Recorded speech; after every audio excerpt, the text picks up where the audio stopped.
Andy, thank you so much for coming on B2B Podcast Stories. Really excited to have you on and hear about your story overall. Thank you so much. Thank you for having me, guys. I really appreciate it. So you've had a really interesting life, and we'll get to how you've ended up in sunny Spain, doing your own paddle business, which sounds like the dream. But we want to go through your story overall, and primarily the business that you had before this, which was One Life, right? So tell us about One Life. What was it about? What were you guys doing? Yeah, One Life was previously called the Disruptors Club. And that was way before COVID. And that came about whereas I've had my own business for 20 years. And people were sort of seeing me. We were in Jersey in the Channel Islands, that tiny little island in the Channel Islands. People were seeing me out and about during the week on Facebook, doing my stuff, surfing, flying my plane. They're like, how does that work? And more people started coming to me saying, how did you bust out the corporate career and build your own business? So we realized there was more and more people wanted to do that then. So we started the Disruptors Club, which was all about disrupting your ordinary, building your business and living your dream. So that was great. We had a membership with that. The challenge with that was that as we approached COVID, more people, because you and I know how difficult it is to start a business. You know, it's not impossible, but it takes hard work. So a lot of people were finding it a little bit challenging. COVID comes along and changes everything. So what we realized after COVID, when we looked at it, was that I looked at Google's data. What do people actually want post-COVID? And there was three things. They wanted, number one, they wanted to discover what they really wanted out of life, not just being in boxes and I think I'll do this and I think I'll do that. They really wanted to discover who they were. They wanted adventure and they wanted to find their tribe.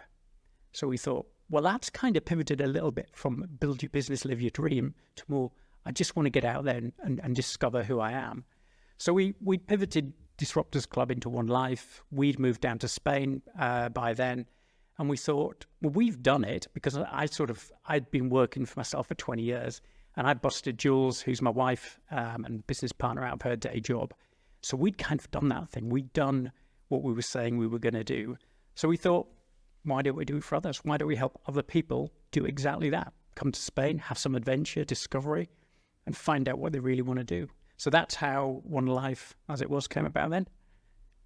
Super cool. And how did you do it? How did you get out of your corporate job and start your business? I'm interested. I went in one day. I was working. I was in brand and marketing all my life. I was in a studio and I got pushed to the edge and I went in one day and I literally flipped the desk over and I walked out. Literally, or figurative? Yeah, proper. Proper. Yeah. Papers everywhere. Big bag. Yeah, just I'm gone. And I got out on the street and I went, right, okay, that was interesting. Now we've got a plan B, which I didn't really have. But yeah, I'm not condoning this, right? This isn't big or clever, believe me, when I did it. But it was kind of where I was, and I thought, well, do you know what? I'll just start my own business. I'll find one client and I'll start from there. And that's how Great Circle came about. But yeah, not advisable in any way, shape, or form. Mm-hmm. So, and what kind of people did you have coming into to Great Circle back then? So, my first client was a local business in Jersey, but they had ski chalets in Maribel in France, and they used to do the winter season out there. And they used to do the brochures, the big printed brochures as they were then. And they came along and said, "Look, we're tired of getting ripped off by the agencies. Would you do our work for us?" And I said, "Well, yeah." And they said, "Well, what we're going to have to do as well is we're going to have to fly you out to Maribel so you get a real essence of it and spend a week with us." Okay, well, if I'm not. So that's what happened. They flew me out. I did a bit of photography. I was an amateur photographer. And then I went back and I built their whole marketing campaign for the next season. And that was my first client. And it just went from there, really. So it was great. Good start, it was. Yeah, and then you were skiing as well, obviously. Yeah, well, I had never skied before, but but it was. I did after that. Yeah, for sure. Super cool. And that's what So, and how did it progress from there? Do you see a trend of a certain type of personality that goes for that sort of lifestyle, or is it really a mixed bag of everyone? Is there a certain personality trait that keeps coming across your desk when you have these kind of clients? Those who are in the marketing business or who are jumping out their job? Jumping out their job. one of the first ladies, again, she'd kind of done something that I'd done. She'd walked out of her job, but she was an accountant. And she just sort of had enough, and I had a coffee with her. And she was terrified. Single mom, had a mortgage to pay, and said, what are we going to do? And we literally sat in a cafe. We sat in Costa one day and we mapped out what she was going to do. And within 6 months, she was earning more than she ever had before. And she found that freedom. It was more the corporate side, the real heavy business stuff where people were getting murdered in the jobs that were coming out and just saying, I'm cracking under the pressure. More than people who were sort of in the, I wouldn't say the lighter jobs, but it seemed to be the corporates, whether that was a Jersey thing, I don't know. But they were the ones that dived in and were really motivated to get out there and do the thing. And why do you love it? And by this, I mean, we obviously start to have a feel of it, the way you talk about it and living the dream. But why do you find that mission particularly important? And we want to come back to it more, the business aspect of it and the keyword research you did for Google. But overall, why do you make this the important point for yourself, but also for others? Look, it's a cliche, isn't it? But it's so true. It's life's too short, you know. I was used to sit there on a Sunday night before I went into work, and I would just have my head in my hands thinking, is this it? Is this all there is for people like me? And I remember having that conversation with myself one Sunday, and then can't remember if that was the day before I turned the table, literally. But I just thought, there's got to be more to life than this. We cannot be living for weekends and 2 or 3 weeks holiday a year. And so at the time, I didn't believe that people like me could do things like this until I made it happen. I just had to make it happen out of necessity. And then I realized that it's not just me that can do this. And the more people I spoke to, they were in the same thing, living for weekends, living for their annual holidays. And it was just, the balance didn't stack up for me. Why this should be the other way around almost. And the more I did it and the more that I helped people do it, we discovered this freedom, this incredible freedom that's out there. And you can either choose to build a huge business, an empire, or you can say, I'm going to live an amazing life and I'm going to live to my means. And that for us, once we got the taste of that, or for me, was just unstoppable for me, to be honest. That's very inspiring. I like that a lot. Was the podcast initiative of One Life also in that same train of thoughts, whatever the correct English is? Yeah, the podcast was based around, again, it wasn't around me. It was finding people who had done pretty much the same thing, through whether it was just they'd had enough, it was adversity, they'd bust out of that day job, that career, and built amazing businesses for themselves.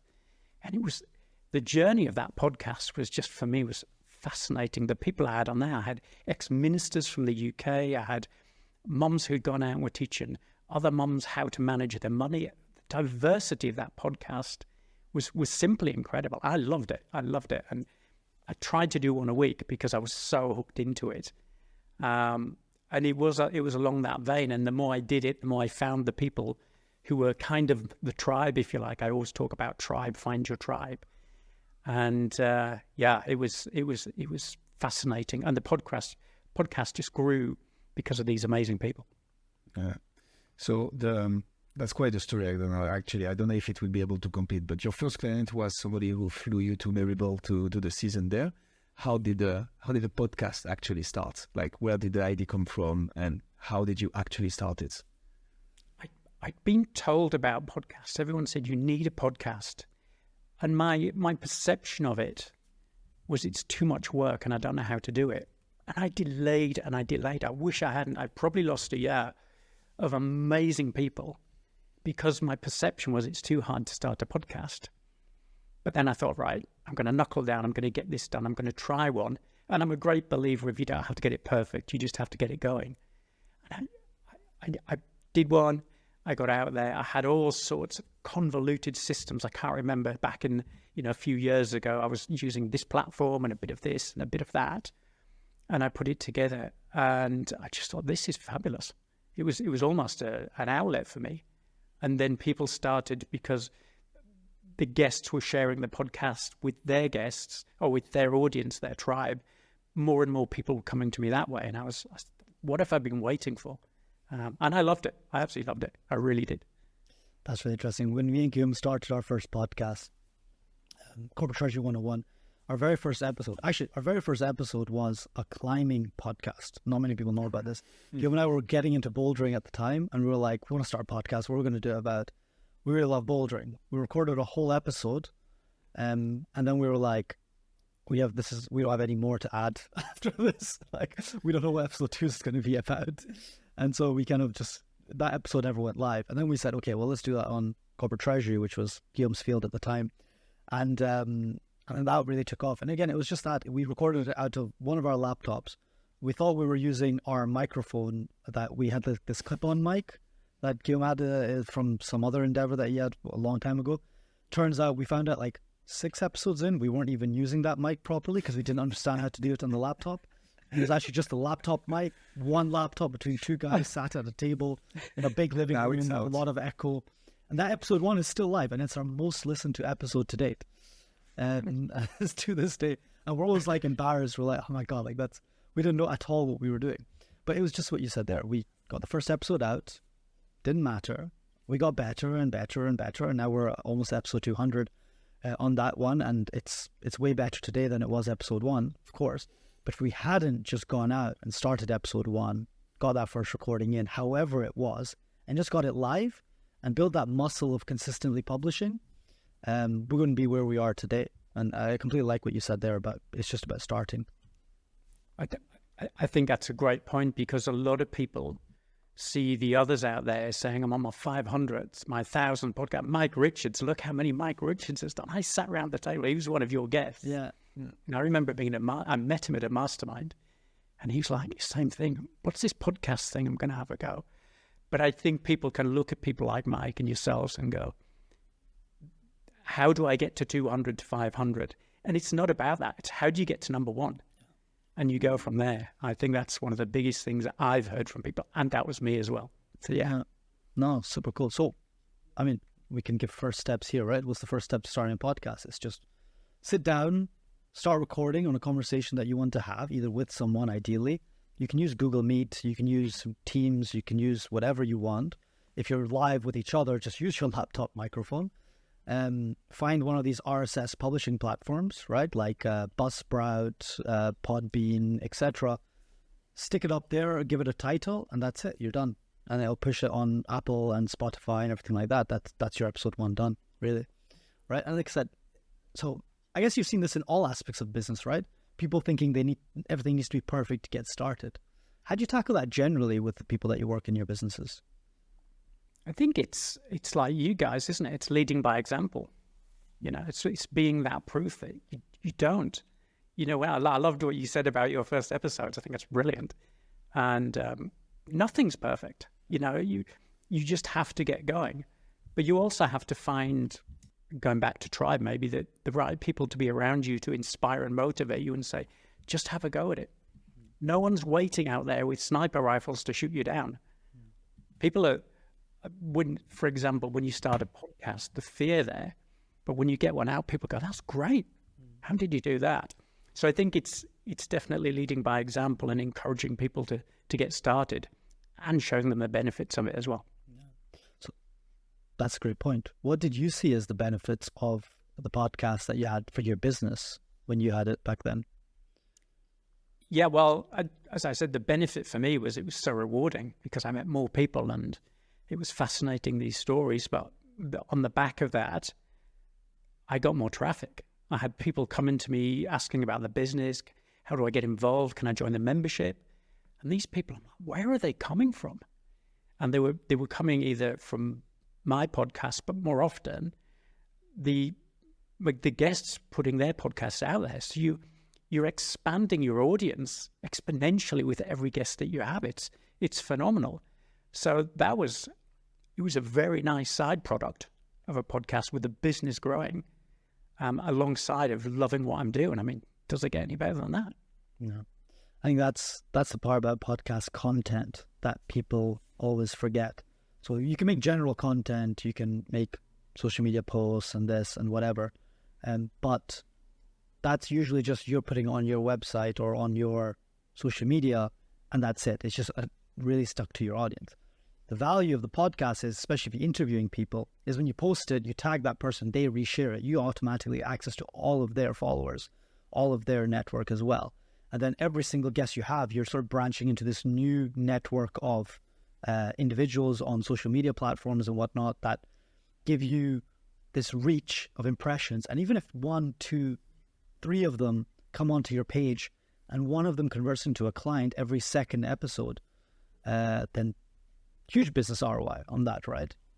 Yeah, 100%. As I said, I didn't know where these people are coming from. I always ask. I always say, how did you find us? And then you're like, really? So the flip side is just incredible.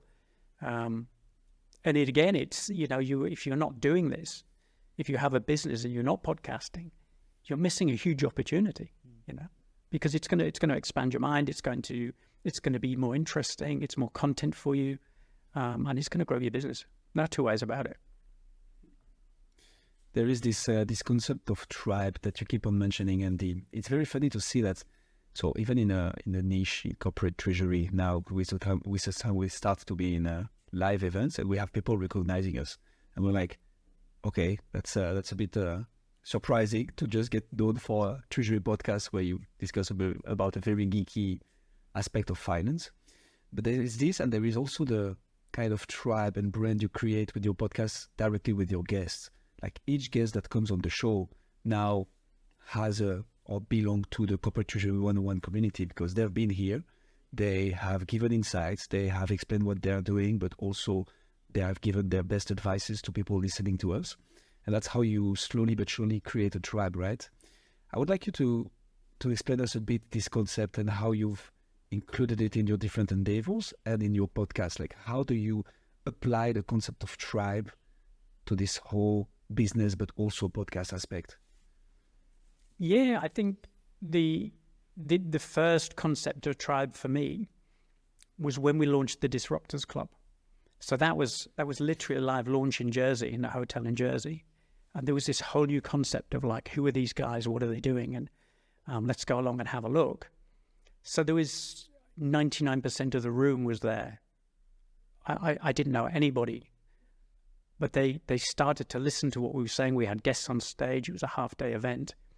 And you could see the connection. The people were talking with each other in the break. They'd never met each other. And you could see this tribe forming, the Disruptors Club forming. And it was phenomenal to see.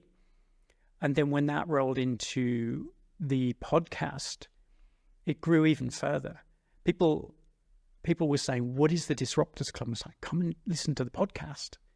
And then you're getting these messages again from these people going, that was amazing. When's the next one out? And yeah, it'll be next week. So you could see this tribe growing and growing and growing. And then One Life became the same thing. It became this. People want to get out there. They don't want to stuck behind the desks for the rest of their lives. They start coming together. It starts forming and it starts growing. And it's phenomenal. But it's all about getting out there. And I guess it's about, and I don't say this about myself, but leadership. But people need guidance. They're the hero, but we're just there as the guides. So I think you're right. I think every niche has its tribe, and that's strong. That's a great place to be, whether you're in there or whether you're leading from the front. So two things that you make me think about. The first thing is 1,000 true fans. I don't know if you know the expression, but it's as soon as you reach the 1,000 true fans threshold or like mark, like you know your setup. If you produce good content enough, if you provide value for a long time enough, and you have your true 1,000 first fans, you're set up, because they will always follow you, they will always support you, and then they will get the word out there. That makes me think a bit of the concept of tribe. And then there is a very famous book that I haven't read personally, but have heard a lot of, by Sebastian Junger, Tribe. Have you read it, Andy? Is it where it comes from, or?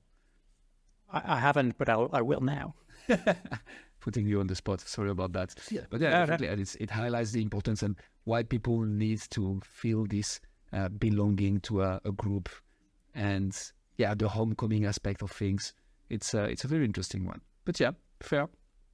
So take us through the Great Circle now. How Great Circle started, what is Kajabi, what do you do there, and why it helps businesses? Yes, so Great Circle was the table flipping business. That was the original one that I started after I quietly left the office.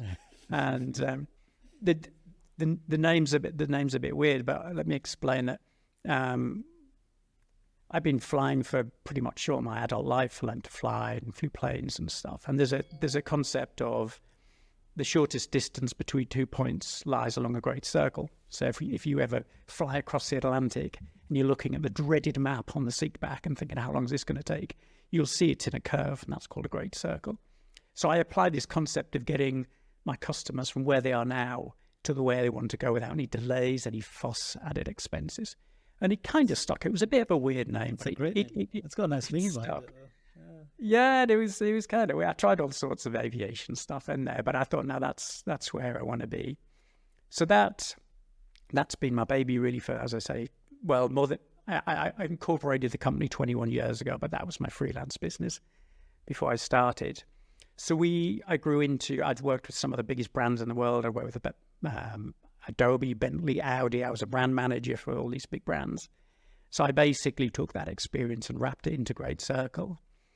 And then again, what we found as the online space grew, you become, if you don't niche down on what you're doing, you get lost in this red ocean. So we had a lot of physical companies and clients post-COVID. We had one huge contract, and I'd been lazy here by relying on this for so long. Come COVID, they just cut the budget, and it's all over. You're out. There's no going back from this. So as we worked through that, I thought we've got to find a niche. Going back quickly to one of the launches we did with the Disruptors Club, we'd had somebody. So we were launching a membership. We were launching this tribe membership of the Disruptors Club. So we'd had someone build out our WordPress site with all these plugins, LearnDash, and all this stuff on there. Great stuff. So we come the end of the event, the Disruptors Club launch, 60% of the rooms sign up on the day. They're in this thing, right? So it's a little bit of a celebration. I'll be honest that night. So it was a great event. We're up and running. I wake up the next morning and my inbox is full of all these cancellations of PayPal. The system's tipped over and it's kicked everybody out overnight. So you can imagine the carnage that created. So we're like, okay, got onto the developers, they rebuilt it. We tried to get people back. We probably got about 40% of the people back. And he did the same thing the next night. So I said, we can't do this. We've got to change the systems. So we looked around because we had WordPress, LearnDash, we had email systems, ClickFunnels, we had all this stuff going on. And I said, we can't manage this. So we found this system called Kajabi, which is this all-in-one course delivery, membership delivery, coaching platform that just wrapped everything we had into one place. So again, we kicked out WordPress and all that, and we had the business rebuilt on Kajabi. And we had a contractor come to us and said, we can do this for you. So it was a girl in Canada, right? So I can do this for you. I'm an expert. I can build it all out for you. So we invested a load of money in her. She got halfway through the build and then she took the money and she ran off to the hills with a boyfriend. And we never heard from her. So what have we got to do? What have we got to do? So that's when I thought, right, I'm rolling up my sleeves. I'm going to get into this Kajabi thing to the bottom so I understand exactly what it does, how it serves people like us. And just found that it was just this amazing platform, just incredible course coaching delivery platform. And so we went all in on it. I went all in, totally vertical, as I like to say, on a niche, learned it from the ground up, and then built our team so we could do what she didn't do for us. We could actually go out there, we could serve other coaches, membership owners, and build Kajabi for them. But more than that, because of my business background, I could add that on there as well. Kajabi is just it's a function. It's an amazing functioning platform. But when you wrap in the business experience and things like podcasts and things like that. It just comes alive. So that's how we got to Kajabi. It was a rocky road. It was twitchy time. But yeah, here we are. So start of January this year, we went all in. We said we're moving from Great Circle Digital Marketing to being the Kajabi experts. I'm going to position myself as the Kajabi guy. And so we repositioned that on LinkedIn. And I was like, okay, I need to let this one run for a few weeks. And there was nothing. Nobody came. And I sat and I put content out and I'm like, we have made a huge error doing this. We need to go back to being this digital marketing agency. Then I get this call booked, this discovery call booked with a client in Canada. And I'd literally an hour before changed the entire LinkedIn profile back to the digital marketing business. And I'm on this call with this lady. She's saying, I found you through LinkedIn because I searched for a Kajabi expert and you came up. And as I'm talking to her, I'm looking at our LinkedIn profile that's suddenly gone back to a generic marketing agency. And I've got that phone there and I'm changing the LinkedIn profile back because she's an agent for another client. She's like, I'm just about to share your LinkedIn profile and I'm like, how can I keep her hanging on? What can we talk about? I just need 20 Do you have a dog? Tell us about your dog. What am I doing? What am I doing? And just so anyway, I managed to do it. And that's from there, the same thing happened. It took off. We started to get found. But yeah, I get it. It's being in business, isn't it? So. 100%. So that's very interesting, Andy. So we talked about two businesses of yours right now.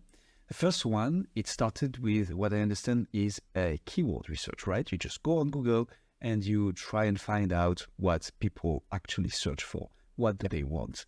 That's very data-based and just, okay, I'm going to optimize for the thing that I see coming up the most. Can you walk us through this? Like when people are thinking about either setting up a business, back to your mission, right? Giving the chance to people who are in the corporate life to switch to businesses. But also how it impacts how you potentially start a podcast. And now with Kajabi, it's like a complete different story. You just see the need yourself because that's something you've been through. That's a problem you've identified. And you're like, there is a gap in the market here. Why shouldn't I go there? And then you go and you have all this very hectic journey, obviously. And because of a content strategy and because of your LinkedIn profile, you end up being found. And there it goes. And here again, you found your niche. Can you walk us through these different processes on how to choose where you're going to start your business, potentially your podcast behind it, and what's the advice for people who'd like to begin as well? Sure. The first thing is, if you're thinking about starting a business, if you've got experience, there's always someone further behind you that doesn't have as much experience as you have. And I always say, if you can legitimately solve somebody's problem, you have a viable business product or an offer. So that's the first stage. What am I good at? And Jules is my business partner and my wife. We've always come back to in the dark times, what are we really good at? And we've come back to basics on that. And that's my experience in marketing and now Kajabi. The rest of the data's all there. Google Trends was huge for us. We use Google Trends. We use Google Keyword Search. All those tools are there for free. So when you decide where your expertise is and where you want to go, get out there and find those keywords. Ask the public. All of these platforms are gold for you when you're starting your search engine optimization or your podcast. The data's all out there. If you go to google.com and you just start typing in Google, you'll see it'll start adding words on the end of what you're typing.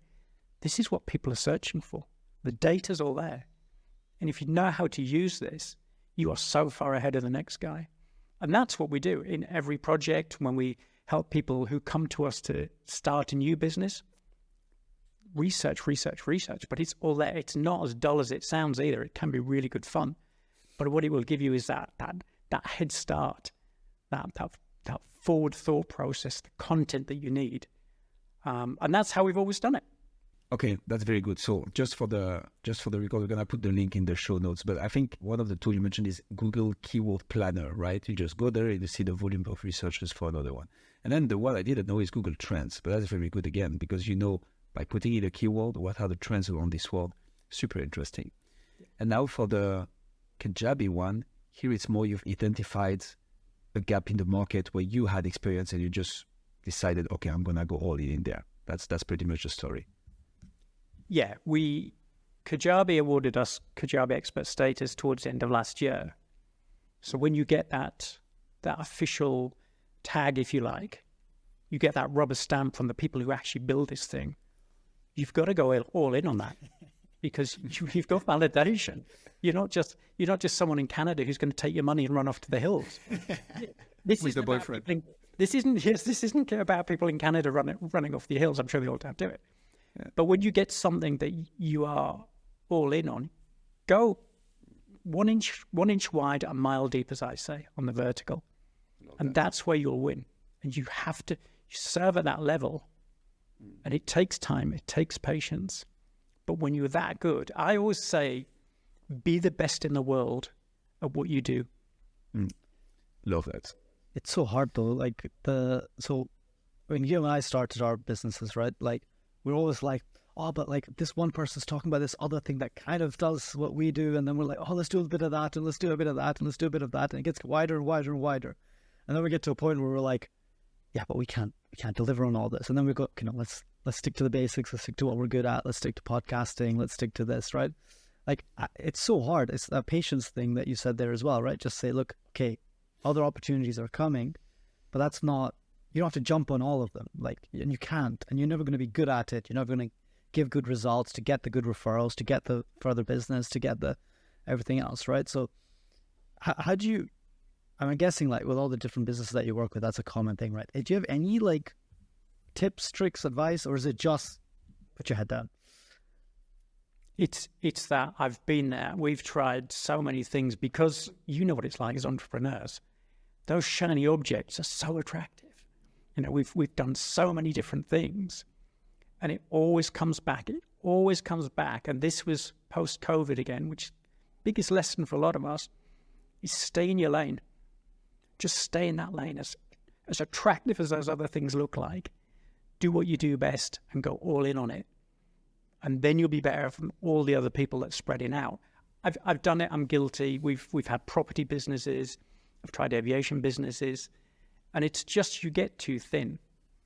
But the other thing is that people don't understand what you do. If your message is so blurry, they'll never come to you because they don't understand who you are, what you do. My profile on LinkedIn says, the Kajabi guy. We help coaches and training professionals build and scale their business on Kajabi. You have to be that specific. And it's the same podcasting, isn't it? You can't be all things to all men and women on a podcast because people are like, what are we listening to? It's always comes back to get back in your lane and go all in on that, and you will succeed. And it will also simplify your life. And the patience thing as well comes into that, I think, because with a podcast, like, you just need to keep publishing the next episode. Episode 1's going to get 5 downloads. As we would tell all of our clients, like, guys, don't expect too much. Episode 1's going to, by the time you get to episode 20, then episode 1 starts compounding. Episode 10, episode 1 starts compounding, right? Because then the algorithms pick you up. Then you're like, because there's a stat that says 90% of podcasts don't make it past episode 3. Out of the ones that do, 90% don't make it past episode 20. Wow. So to get to 21 episodes, you're a top 1 percentile podcast, right? And so, like, that just shows just how hard it is. And it's not even that hard, but that just shows what the bar is, what everyone else is doing, and how you should be just like, get your head down, be consistent and be patient, and just keep putting them out, and the results will come. And because of that stat, that's why the algorithms in podcast world won't pick you up until you're anywhere near like episode 20, right? Before that, you could just be a one hit, okay, 1 episode in. They're not going to just start pushing you to the front page, are they? So they need to make sure that you're actually publishing consistently and you're going, and that muscle applies to all aspects of business, I guess, right? Just keep going, just keep doing it. It's like what you said about the Kajabi guy LinkedIn page, right? You got lucky. You got the break just as you changed. If you had changed the day before, If you changed the day before, maybe you wouldn't have got that call. Yeah. So it's that classic like imagery, right? The person picking for gold and the person that stops just before they reach it. It's just about continuously going. There's another thing I'll just throw in here, and I should have read this 2 years ago. I think it came out. Atomic Habits. Yeah. I'm nearly finished it, and I'm pretty, because of my experience, I can pretty much get things done. I talk about task completion, and this comes from flying and things like this. But that book, if you're starting a podcast, I would read that book alongside it, because it will habit stack. You put in those podcasts out when you should, exactly like you're talking about, Cam. You know, I would have read that first and then done it. I've been taking on new habits, mostly fitness stuff that I've been lacking. But that combined with starting a podcast will get you over that line. No two ways about it. It's about consistency. Andy, you've talked quite sometimes about these Google aspects. The data is out there. Can you walk us through a bit about, around the importance of SEO, the exposure for your businesses, the impressions in growing a business in general, but we can also focus on the Kajabi business. Like, how important is that, and how do you execute and deliver on that? It's essential. It's massively essential. Basically, we were with Kajabi. It's such an easy platform to optimize for that. But I see so many, because you can tell. Obviously, we know what we're doing. We can go to the back of a website. I'm using, tools that we can see what the website's built on, and you can see the ones that aren't optimized. So what we did is and what we do with everyone is we went all in on that search engine optimization, on the relevant keywords. And at one point, algorithms change all the time, so you have to keep on top of it. But at one point, we were ranking, I think, second in the USA for Kajabi on organic search. We were getting calls, and I'm saying, where did you find us? I Googled Kajabi and you came up second. That is incredible, but you've got to keep working at that. But it's so important to get those keywords in and optimize away, because that's what people are searching on. That's what's going to come up. So there's a saying, isn't there? What gets measured gets managed. So you don't just set and forget with SEO. You have to keep measuring. So Google Analytics, the tools there again, but you've got to be on top of these. And they're not as scary as they sound. If you do the work for your business or your podcast, that's where you're going to win, because 99% of people aren't doing it. Love it.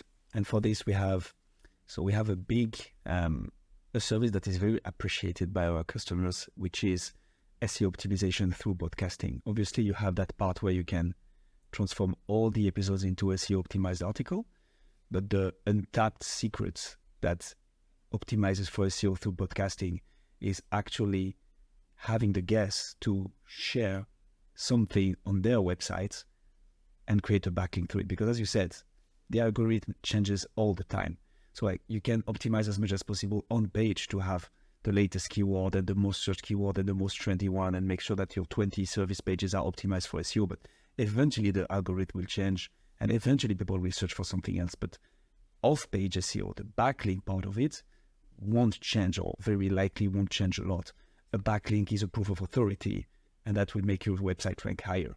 If you manage to get all your guests, or let's say 70-80% of them, to share a blog post, to put a link on their website towards yours, because they've been interviewed on the podcast. So those are guests who wouldn't just be in the pool of website that gets backlinks through automation or optimization. It's like, I've been on this show, I've enjoyed my time, here is what these guys do, and here is where you can find my interview, and boom, you have a backlink. And that can definitely help the businesses rank higher on Google and rank second on Kajabi in the US, although that's a pretty strong performance, Andy.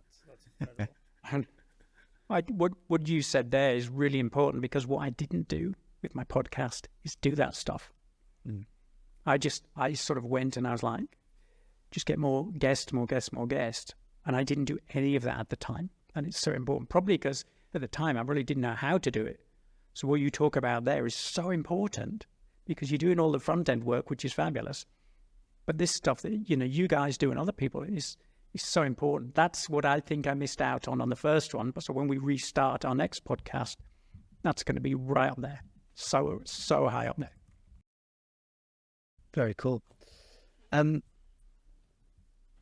I think so. You manage Kajabi.